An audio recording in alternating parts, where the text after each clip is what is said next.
Well, Shayne's back, and it's amazing to have him back because he's just so knowledgeable about everything he's doing, and seeing the plans come together, it's just been brilliant. So he landed yesterday. First thing this morning, we've took off. We've come to Pepinier-le-Comte to see Catherine again. She's ordered, over the summer we've been speaking to her, and she's ordered all the hedging that we needed, because it's a massive amount of hedging going to go into the garden. This is what we've been saying with it. It's not finished yet.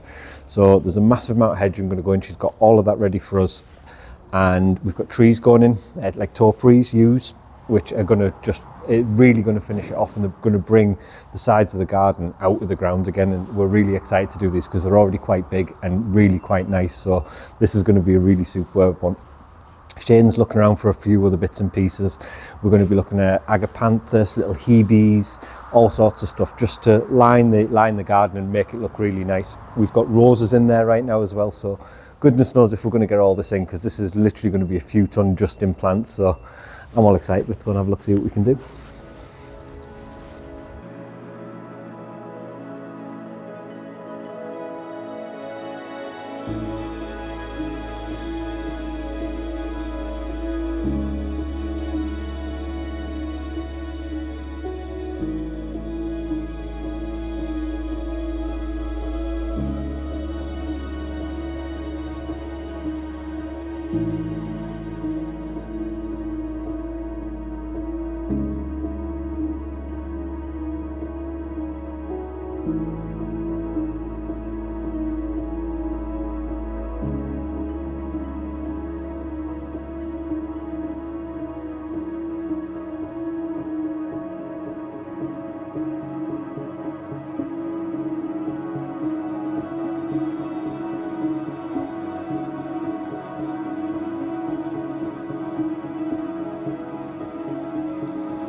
We've got some exciting stuff happening. As you can see, we've got the first yew in, which is pretty great. We wanted to get some height in here, some structure, especially something that's evergreen, that's going to be great all winter long. So we aren't looking at a half empty bed. And these are going to help to break the wall, add some structure. We're going to have the foliage on the back eventually as well, but having something in the foreground that is architectural looking, that ties in with a lot of the architectural and high design of the interior space of the walled garden. So first one in, a lot of work. And then we're going to be doing some other infill with the plant material in there as well. going to be espaliering a lot of the stuff that you see in the background down at the bottom of the wall onto the wall, so that it's just going to soften all that stone. So trying to make sure that we cover the ground, don't have a lot of open space for weeds, and yeah, just trying to find all the materials we need. That's kind of a challenge in the short periods of time that I'm here. So yeah, it's good.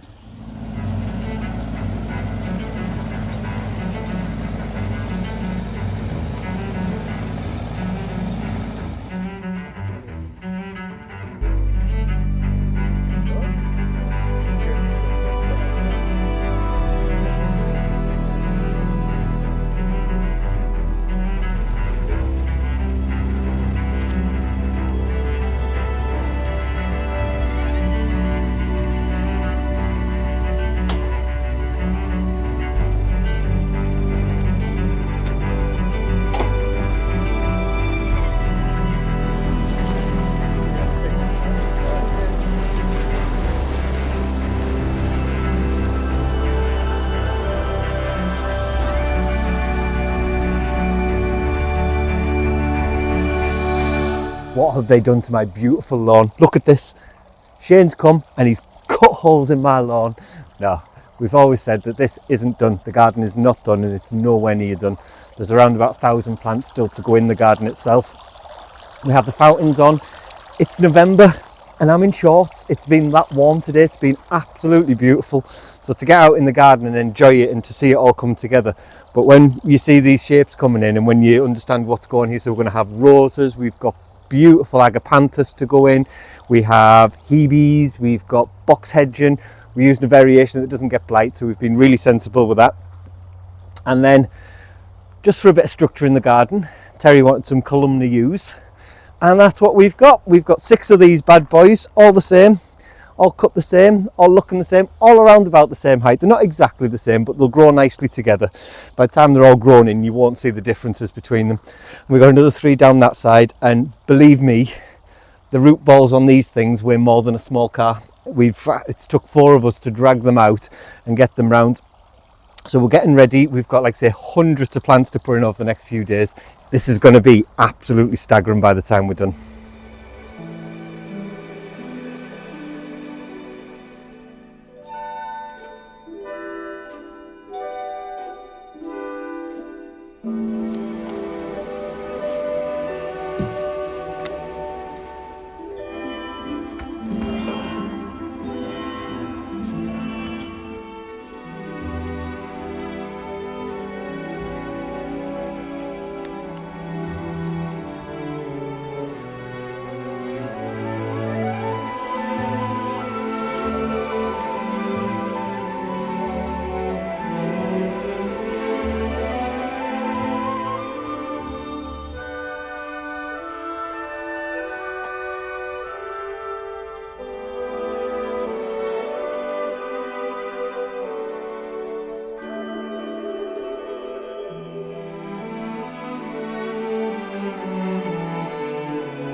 We're in the garden again, always our happy place, well, my happy place, and there is loads going on. So we've got Tracy and Warren down there, they're digging out the beds, and the reason we're digging out these beds, I'll show you now, is for our hedging and for our agapanthus. So for our hedging, we've got Ilex crenata, which is blight resistant, which means that we shouldn't have any issues with it, and it should grow pretty similar to how we want to box it off and shape it and everything. So absolutely beautiful.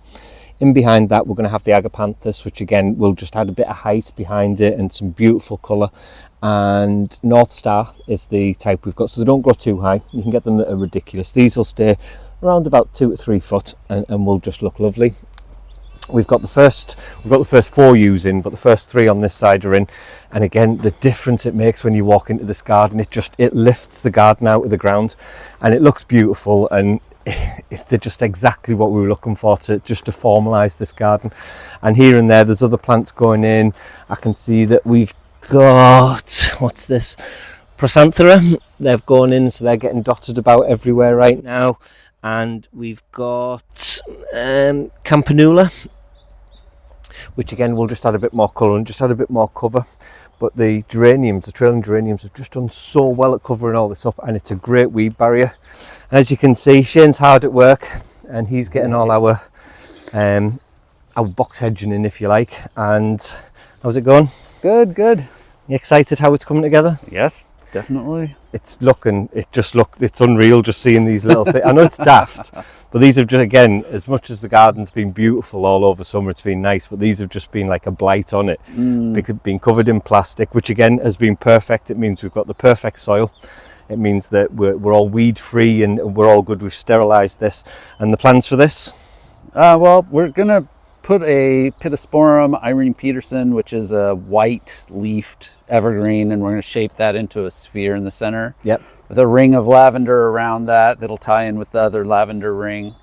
And then we're going to use the same agapanthus North Star to fill in the gap between that and the edging. So nice. We've got about 2,000 bulbs as well, haven't we? Yeah. Where are they going? Well, we're going to do a lot of alliums all throughout the garden so that we have the fun height of these spheres at different levels throughout. And then a lot of different bulbs are going to go in. We've got some tulips we're going to put in, and Scilia and a few other things. So I think when you've been saying it, there'll be some colour in this garden all year round as well, won't there? That's the plan. It's not just going to be a bland garden in the summer. There's reason for doing it this way, and the types of plants that you're putting in, just so that we're not left with a completely blank canvas over winter. Yeah. I don't like bare dirt. No, not even in the middle of winter. No. Mm-mm. But it's going to be so exciting to see it on. We're cracking on with it so well now. We've got another 2 trees to get in. We've got 4 in so far, and again, they just look wonderful. And right now it's dinner time, so we're going to go and crack on, get some dinner, and we'll have all this finished in a day. Yeah, right.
Well, it is coming along so well, and it is unbelievable just how a few plants have completely transformed this garden again. Now, we were just talking about that this a year ago was just a pile of mud.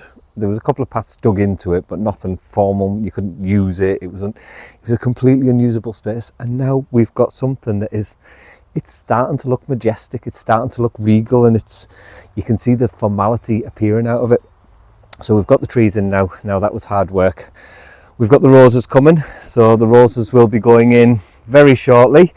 And again, we've got lots and lots of roses, so it's a case they're going to be strategically placed to create nice borders between little areas and segment the garden off.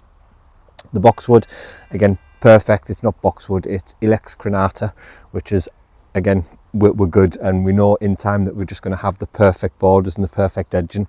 But we've also got a little surprise today. So what we decided to do was invite our good friends Laura and Brian, because they're amazing. You've seen the job that they did with the stone on the front, and we've decided then to commission them for something else. We've decided that we are going to put a wall plaque on for the wall garden, a name plaque. So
well, it's been another amazing couple of days here. We've had so much fun. It's been so good to be getting back out in the garden and just seeing it come back to life again. And I know it's winter and I know everything's dying off, but the change is just, it's unbelievable.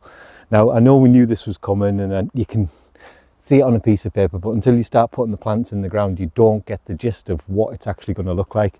And to see, well, half the garden's done, half the plants that we needed to. So the agapanthus, the ilex, the roses, all in, the yew trees, all 6 of them are in either side, and we're pretty much halfway there with what we need to do now. So it's just looking amazing, and we are so happy with it. As you've seen, we've also had Laura and Brian here today. Now, that's going to be a little surprise for you, so we're going to save that till Friday. You can find out on Friday what we've called the garden, and it's a special name and it means something, so we're over the moon with it. And yeah, it's just good to be back out and see it come back to life again. So hope you've all enjoyed today's show. We're absolutely loving it. If you have, please hit the like button, the subscribe button, and make sure you got the bell click for notifications. And we'll see you in the next video. Goodbye.